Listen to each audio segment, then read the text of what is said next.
I'll just say two things quickly. Just a couple of things that fly to mind about Neil. One was I had done my master's in sound recording at McGill in Montreal, and I came to Toronto, and I was sort of started working at the CBC. And I heard, I was like, I'd been involved with the AES at the McGill section, but suddenly in, I think it was 93, Audio Overview 2, would that be right? Neil had put that together. And that sort of, it actually happened on this campus, didn't it? I think across the street?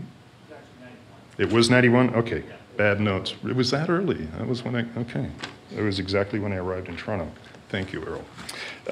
And some of us still have those Overview 2 bags, right? That Neil had out. Some of us. Yeah. Pardon me? We've got a box for you all. You still have? I have mine somewhere. But yeah, anyway, it was, of course, Neil had put that together, was co-chair of that.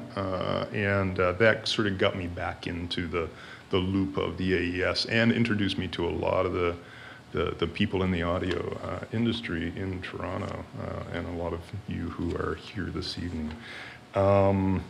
Another thing I remember, so there was this odd overview thing, right? View, and I wanted to do a thing on surround, and we're like, surround view, yeah. Okay, so we did a surround view, which was a day-long thing at Roy Thompson Hall, and he was down in the basement of Roy Thompson Hall setting up some crazy demo, and I remember walking through the room, the main thing was happening over here, he was going to be in the afternoon, I walked through the room and Neil was in there with like wires everywhere and gear everywhere, and I was like, wow, that looks heavy. But he was like this, and he's like, and he was spouting about Murphy's Law, like over and over. Things worked out fine, but he was prepared for every one of Murphy's Law.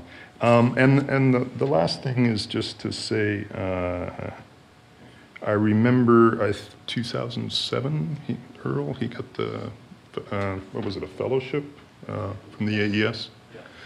And Earl, give you credit for this, you agreed to drive Neil down, took him down to New York, helped him out, and he got his fellowship, and we were there at the AES convention, and I remember the reception, I guess maybe, I don't remember what reception it was, maybe it was the president's reception.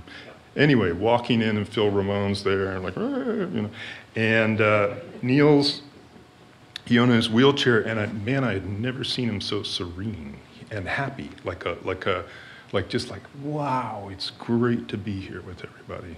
And I'm sure, anyway, it's just a memory I have. And so credit to Earl for doing that. And I think, the AES, the audio engineering, like we're audio geeks, and certainly Neil was one. And but the society, I always talk about the Audio Engineering Society, and this is one of the things that we do and do well. And I'm really thank you guys for putting this together and honoring Neil's memory. Anyway.